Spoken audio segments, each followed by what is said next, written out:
we're live, I think.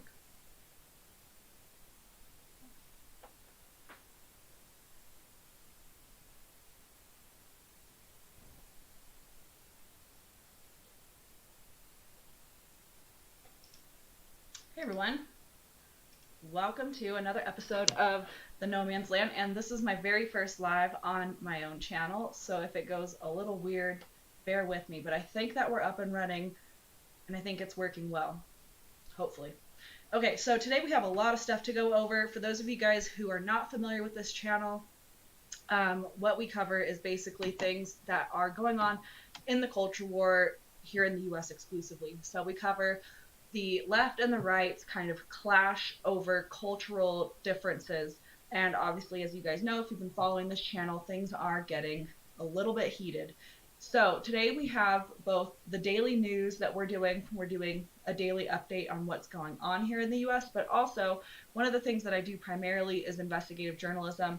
I think that there is not enough people digging into why things are happening and who is pushing certain agendas both on the right and the left. So today we have a bit of investigative work to go over. I just published an article today on the nomanzone.com, and you guys can find it there. It is live. But we're going to be talking about my home area, which is Colorado. Here in Denver, we have a number of socialist Marxist groups who have actually gotten somewhat violent, not to the scale of what we're seeing in Portland just yet, but we have had police officers barricaded in their building at the hands of unlawful rioters, obviously. So one of the things that I have been most interested in is basically who is running these groups, who is acting as a political proponent for socialism here in the US. And that's really been one of the things that I've been most focused on, is uncovering who is basically a political advocate for socialist ideology. And today we have an article about just that. This is an exclusive from myself. We're going to be talking about Denver School Board Director Tay Anderson, who is an active proponent of socialist groups here in Colorado. Now, I want to make sure that you guys understand that this individual is the public school board director for Denver Public Schools. He is an elected official. He obviously this isn't a paid position. It is a volunteer position, but he does represent the school board, and he is an active member of the Democratic Socialist Association and an active proponent of the PSL, which stands for the Party of Socialism and Liberation. So we're going to get into this exclusive article, and then we're going to go on to just the day-to-day stuff that I want to cover. So let's get into it. I'm going to read the article for you guys so you get an idea of exactly what's going on. This is a very informative article. So here we have Denver, Colorado. The Denver School Board Director, Tay Anderson, has recently announced his membership to the Democratic Socialist Association, aka the DSA, which is the largest socialist organization in the United States. Anderson is also a proponent of a local socialist party called the Party of Socialism and Liberation. On more than one occasion, Anderson has promoted protests and petitions, organized by the PSL. We reached out to Mr. Anderson for a comment. He graciously responded and declined. Okay, so Tay Anderson is an active member of the Democratic Socialist Association. Anderson has recently announced his membership to the DSA, the Democratic Socialist Association. While the DSA itself is the primary organization, they also have a secondary segment called the YDSA, which is the Youth Democratic Socialist Association. That group aims to introduce socialist ideology to youth and students. I have a few tweets here from Tay Anderson. Here he is. These are tweets that are on his public profile. They're still up if you guys wanted to look at them. So here in this first tweet, we see, I am the first Dem Socialist member on the Denver School Board. That's pretty rad, y'all. We should get more of us elected in office. That's one tweet. Another tweet is, that's it, folks. I'm now a member of Democratic Socialist Association. And he has a link to their Twitter there. And there's even a little image from what looks like some sort of acceptance email. It says, Dear Tay, I'm so glad you're a member of the DSA. DSAers are building the openly socialist movement. We need to confront the capitalist class in our workplaces, schools, and communities. Okay, so what is the DSA? The DSA is an anti-capitalism and pro-equity, which is very different from equality of opportunity organization. The group also promotes ideas of distribution of resources, which obviously is classic Marxist philosophy. According to the DSA's About page on their website, quote, "We are socialists because we reject an international economic order sustained by private profit, alienated labor, race and gender discrimination, environmental destruction, and brutality and violence in defense of the status quo. We are socialists because we share a vision of humane international social order based on democratic planning and market mechanisms to achieve equitable distribution of resources, meaningful work, and a healthy environment, sustainable growth, gender and racial equality, and non-oppressive relationships." End quote. That's a mouthful, but basically you get it. There's a lot of socialist/Marxist agenda items in there. We have, just to confirm that he is indeed a member and that it's not just him saying things, we found somebody who is a member of the DSA. They said basically congratulations essentially to Tay Anderson, and we see that tweet here.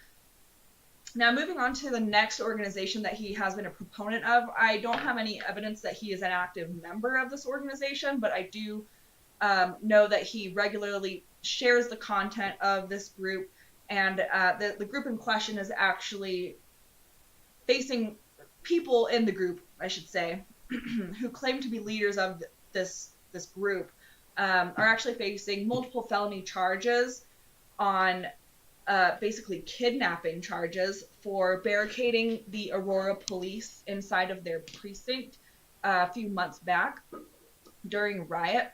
So let's get into it. I'm going to explain exactly what happened there. Anderson shares content from the Party of Socialism and Liberation, including petitions for release of individuals arrested for alleged kidnapping of Aurora police officers. Anderson has publicly shared events organized by the PSL. He has also shared PSL petitions aimed to free individuals who were arrested on charges of both rioting and kidnapping in relation to the failed siege of the Aurora Police Precinct. As seen in tweets below, he states that individuals arrested were peaceful protesters exercising their First Amendment rights. So here's that tweet. We see the PSL logo here in the left-hand corner. If you guys aren't watching, I'll explain to you what we're looking at here. It's a tweet from Tay Anderson. It says, "Tomorrow at 12, directly after the Black Women's March." And there's a image here of individuals who are members of the PSL. They have the red t-shirts, which are characteristic of that organization. The image says, "Drop the charges, march and rally, Saturday, 9/26, 12 to 3 p.m., Colorado State Capitol." And then here in the corner, it's pretty hard to make out, but it does say PSL there. It's the Party of Socialism and Liberation.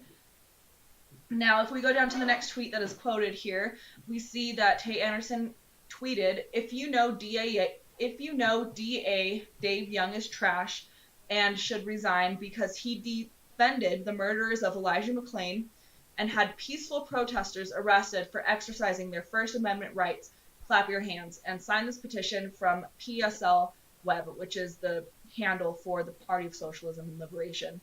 And here we see the petition. It says, "Drop all charges on the anti-racist organizers in the Denver area." So basically this is a petition for the DA to basically drop charges against individuals who are allegedly linked to what I believe was an attempted and failed siege of the 1st District Precinct. Now, I'm going to get into what exactly happened there. So if you guys haven't followed my work, I've kind of talked about this event a lot because it is pretty alarming. When I first heard about it, I didn't think it was real because it was so shocking. It's like something that you would expect only out of Portland, where things have really gotten out of hand, but it actually really did happen, and now these individuals are facing charges for alleged links to that event. So let's get into what happened there. The Party of Socialism and Liberation regularly organizes Denver protests. The PSL is allegedly responsible for the attempted kidnapping of Aurora police during a riot earlier this year. The reason that I say kidnapping is because that's one of the charges that has been brought against these individuals. I personally, from what I've seen, it looks to be a siege. They surrounded the precinct. They barricaded officers in. There was gas cans and weapons found outside. However, the charges that are brought to the individuals are charges of felony kidnapping, I believe. So it says here, during what could be considered a failed siege on the 1st District Precinct, rioters trapped officers inside of the precinct for almost 7 hours overnight. Ropes were used to lock the precinct doors shut from the outside. After the crowd had left the area, gas cans and homemade weapons were discovered in the area immediately surrounding the precinct. Members of the PSL, including those who have warrants in relation to the Aurora Precinct kidnapping, deny any wrongdoing and claim that the Aurora PD has orchestrated an attack on their group as shown in the video below. I won't play the video because I'm not sure if YouTube will allow me. I'm not sure if that's like content infringement or anything. So I do have it embedded in this blog here. If you guys were to go to the site, thenomanzone.com, it's like the first article. It's the newest article on the blog. And it basically is a speech from these people who are facing felony charges. One of the individuals' names is Lillian House. She is basically the speaker in the video, and she says that Aurora PD has orchestrated a coordinated attack on this group, that they actually did nothing wrong, nobody was kidnapped, that the charges should be dropped, and basically this is just one more example of the police trying to keep people down, essentially. I obviously won't speculate on whether or not that's true. I'll leave it to the DA up there to figure that out, and for the courts to do their due diligence. Obviously, everybody is innocent until proven guilty. I'm just kind of bringing up what happened, what the police say happened there, what the news agencies say happened there, versus what the PSL members suggest occurred. So, Tate Anderson, something else that he has done, although I don't believe that he is involved with any sort of Antifa organization. However, recently he did come out with a tweet where he said, "I am anti-fascist," and that's actually a quote. We have the tweet right here. He says, "Fascism is a form of far-right authoritarian ultranationalism characterized by dictatorial power, forcible suppression of opposition, and a strong regimentation of society. I am anti-fascist. You should be too." This is a little concerning. Here, if we go back up and read what I've written here, it says, Anderson reasons that fascism is a dangerous ideology, but didn't mention anything about the violent Antifa riots or cells who have wreaked havoc in Portland, nor has he addressed the fact that the radicalized Antifa approach has begun to spread to other areas of the country.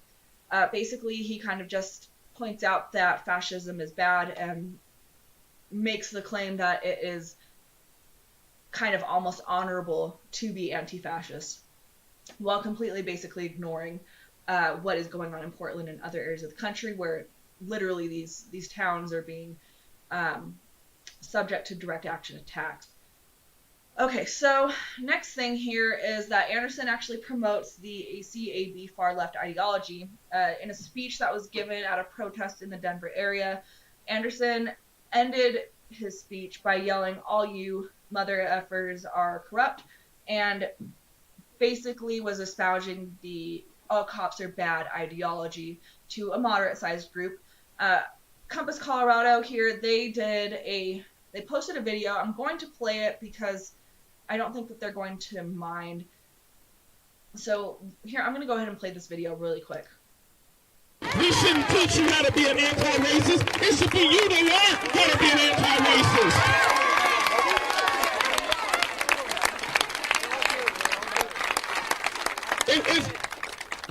When we talk about the cops and the bad cops and the good cops, let me clear this up real quick. If we had good cops, they would be stopping the bad ones. So until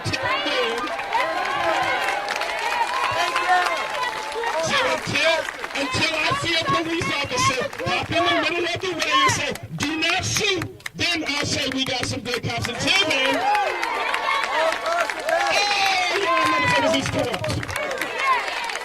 all right, so there's the video. At the end there, I don't know if you can make it out, but he says, "All you MFers are corrupt."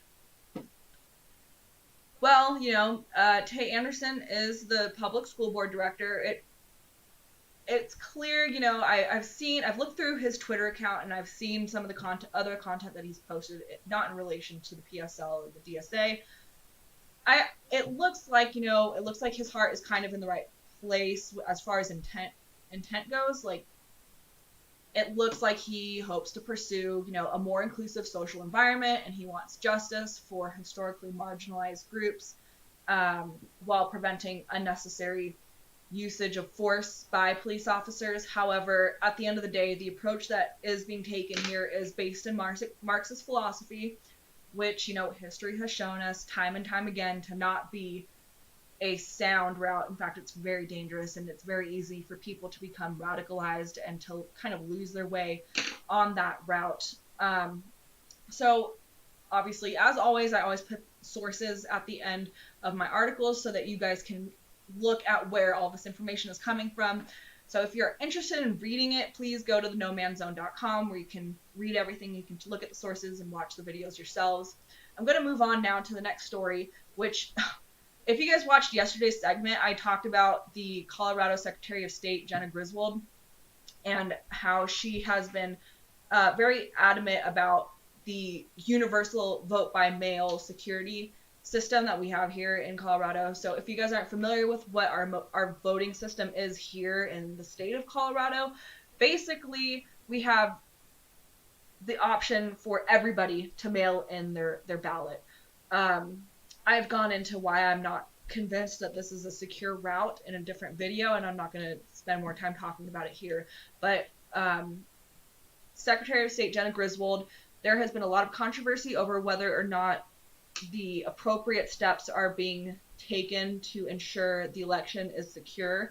There's been some controversy over registration postcards being sent to individuals who are both deceased and non-residents of the state.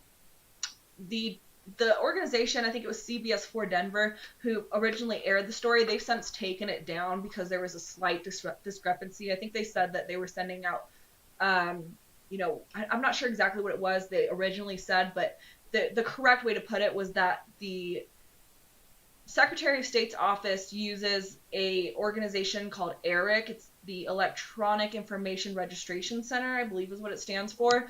And it's a third-party organization that uses DMV records to pull a list of people who are in the state of Colorado but haven't registered to vote. Now, there's a lot of people in the state of Colorado who might be ineligible to vote but have used the DMV, and that's one of the reasons that system is an issue. It's a third-party system, so there's really not a lot of responsibility on the Secretary of State's office to ensure that the people getting these registration cards are indeed eligible to vote, which is the issue here. And the Secretary of State's office, Colorado Representative Ken Buck has requested a federal probe into the Secretary of State here to look into the practices of these unsolicited registration postcards.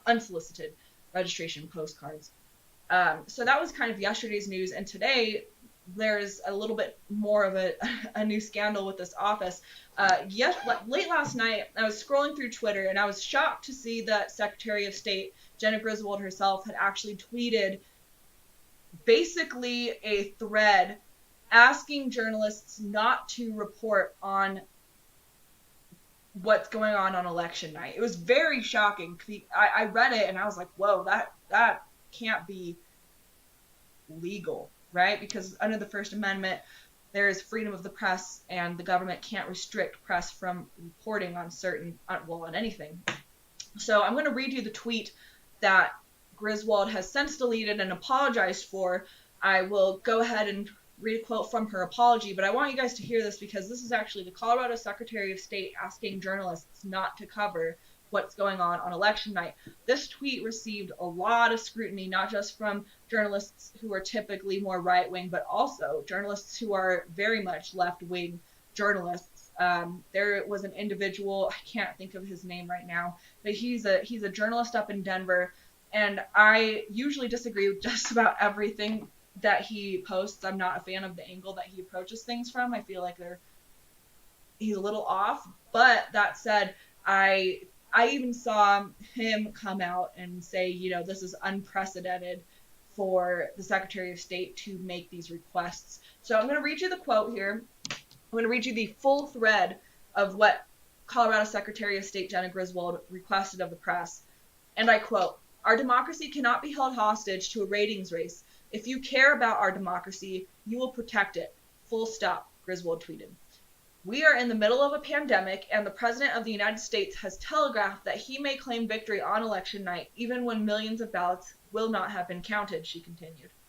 Indisputable facts. Number one, this is no normal election. A record number of Americans will be voting by mail. Two, election night will be dramatically different than ever before. We need an unprecedented plan from the media for how they will cover an unprecedented election. That's why I'm calling on national media networks to pledge to #press pause for democracy and number one, make no projections on election night.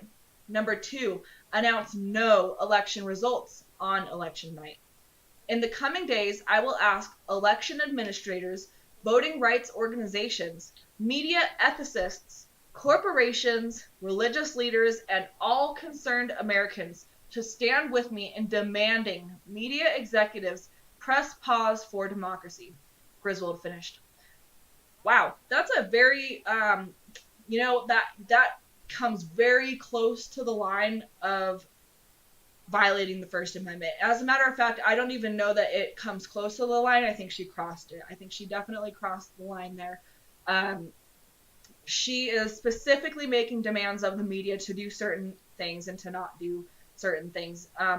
Now, the media has done a great job, in my opinion, of making it very clear this is not a normal election, and that's why there has been so many news networks covering the fact that these mail-in ballots are going to take time to count. There's a lot of media organizations speculating on how these ballots are going to be counted and how long it's going to take for all of the results to come in. There has been more than one major news station discussing this. As a matter of fact, I think almost every news station has been pointing out the fact that this is not a normal election and that more Americans are going to be voting by mail than ever before. For the Secretary of State to come out and say this is not just concerning. It's a red flag. And from what we have seen from Griswold just this past week, in which she was insisting that the mail-in voting is completely secure for her, when you tweet something out like this, making demands of the press and obviously violating the First Amendment, it makes people wonder, what else are you kind of willing to push for in the name of what you feel is right? So as a public official, you are a part of the government, you're acting in a government capacity, and you are required to be cautious in the way that you approach things. You can't violate the public's constitutional rights. And the First Amendment protects the press and voter rights organizations and election administrators and everybody that she listed, religious leaders. You can't tell people what they can and can't report. You just cannot do that. It's very unethical. It's illegal, in my opinion. After that tweet had come out, after that tweet series had come out, she later on tried to clarify, saying, "For the sake of absolute clarity," this is a tweet from her, "for the sake of absolute clarity and since a previous tweet was misinterpreted, I deleted and then edited a tweet in this thread." She says that, let's see here, what did she say? I'm reading from Denver CBS Local is what I'm reading from here. She says that for the sake of absolute clarity, a previous tweet was misinterpreted. I deleted and then edited the tweet in this thread. She is basically pointing the finger at the Trump administration, saying that the Trump administration is willing to claim victory on election night without having all the votes counted in. I don't think that there's any real evidence of that. I know that Trump has said that we'll see what happens when it was asked whether or not he was willing to vacate the White House if, the results showed that he didn't win. But there's no evidence that Trump is actually planning to stay in the White House regardless of a lost election. Um, she actually said in a virtual town hall on Thursday, according to Denver CBS Local, that, quote, there is a lot of misinformation about this election. Unfortunately, a lot of it comes from the President of the United States. Obviously, it doesn't sound like Griswold is a huge Trump fan. It's not good for Secretary of States, in my opinion, to be so biased that they're willing to come out in violation of constitutional rights in order to kind of push their political beliefs.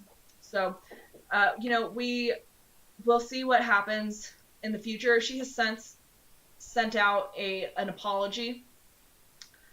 I read somewhere, I'm not sure where it is,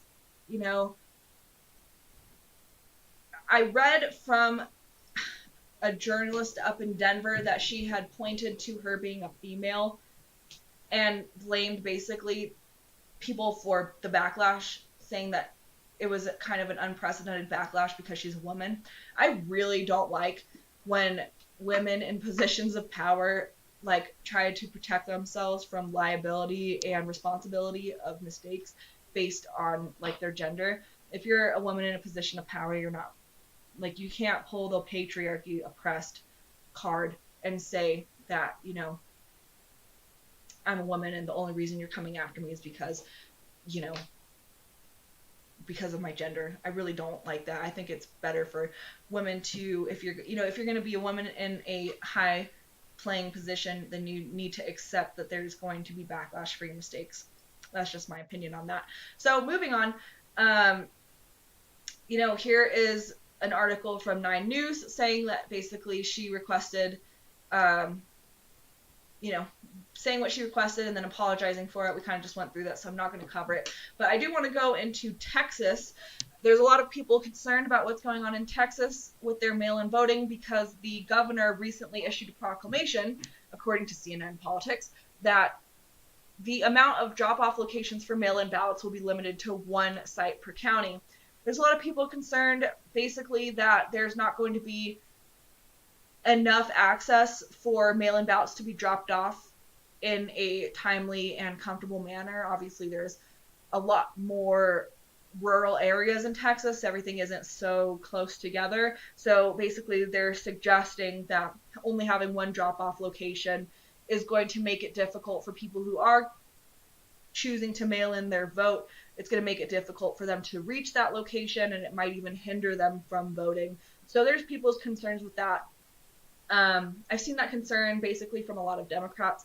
I'm not really sure that it actually hinders the vote. I think that it does make it more difficult, obviously, because there's only 1 location. That said, there is a lower per capita ratio in Texas than, LA. Let's say it's not like you're going to have, LA has millions and millions of people living there.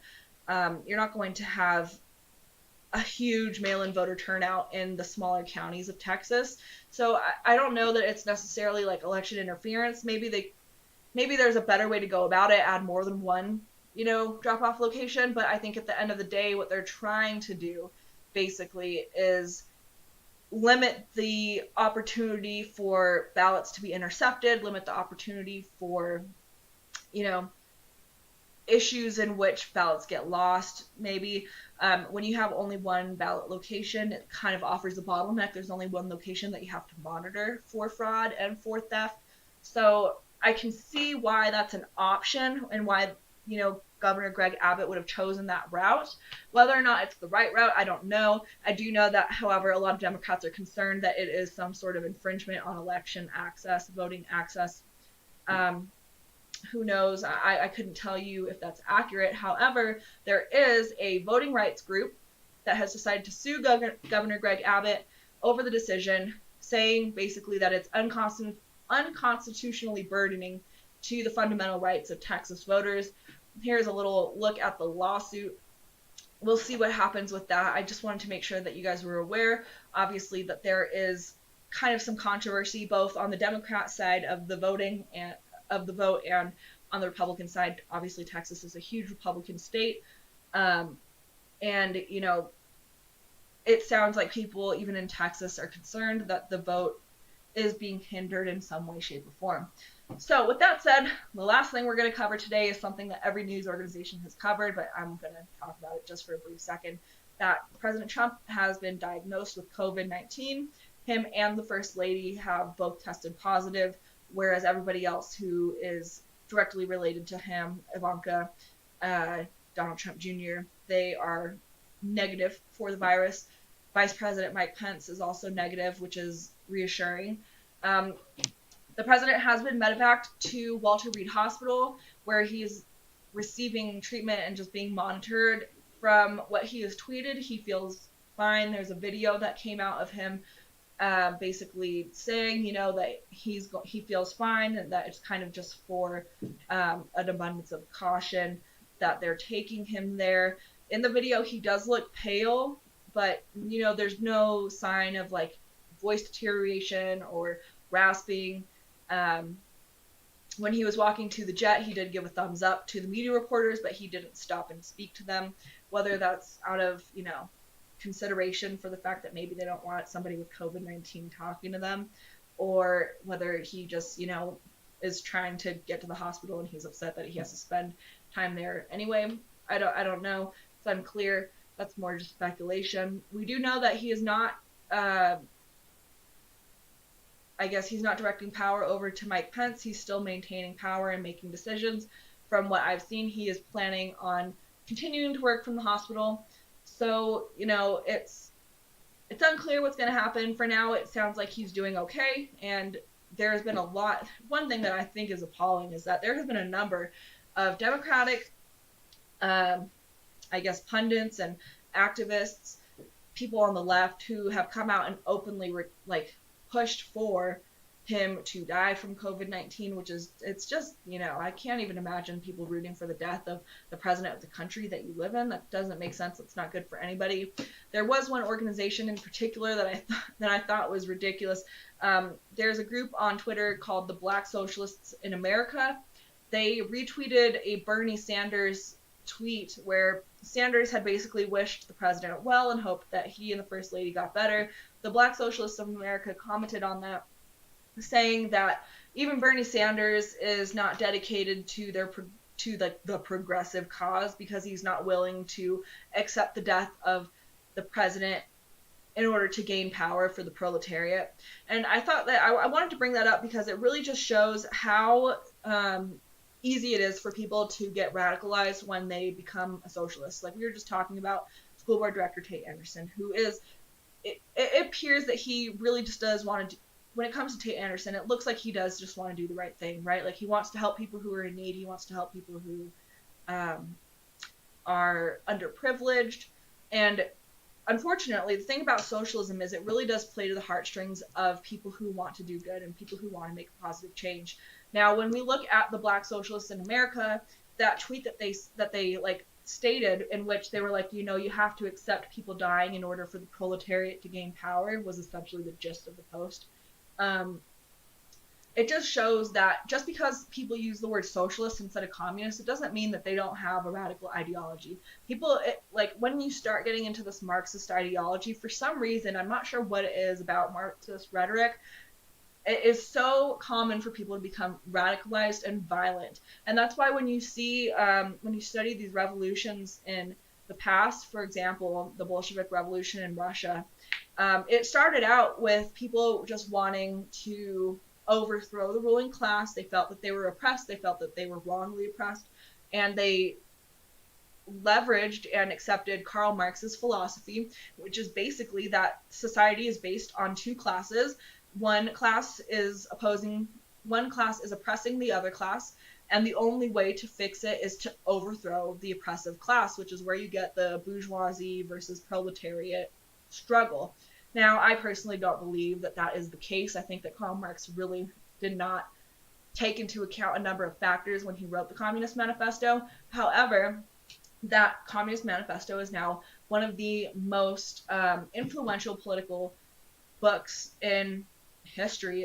It caused the 20th century genocides from Russia to China to Venezuela, and we have to acknowledge that while people start out on the right track, with wanting to help people. When you start taking on the idea that there's only two classes and that they're destined to like to be facing each other, which is kind of like what Karl Marx said. He said more and more they're facing each other. That's super easy to just paint somebody as like the bad guy and now you're the good guy, and if you can just overthrow this other class, then you can kind of like change the world. So not only do you have something to run from, which is being oppressed, but now you have something to run towards, which is fixing the world and helping everybody who has been oppressed. And so that ideology is very dangerous. It's it can go very wrong. And I think that tweet from the Black Socialists in America kind of condemning Bernie Sanders for wishing the president well is a perfect highlight of that. So anyway, with that said, I'm going to end this stream. Thank you guys for watching. If you enjoyed this, please consider subscribing to the channel. You guys can find all of my work at thenomanzone.com. I'm also on Twitter at CO Angela Ramirez. If you guys really enjoyed this, please consider donating. I do this like independently. I'm not employed by anybody. I just really want to get this information out there. So give me a thumbs up, subscribe, share it with your friends if you really liked it. Thank you guys for watching. I will see you all tomorrow. Bye, everyone.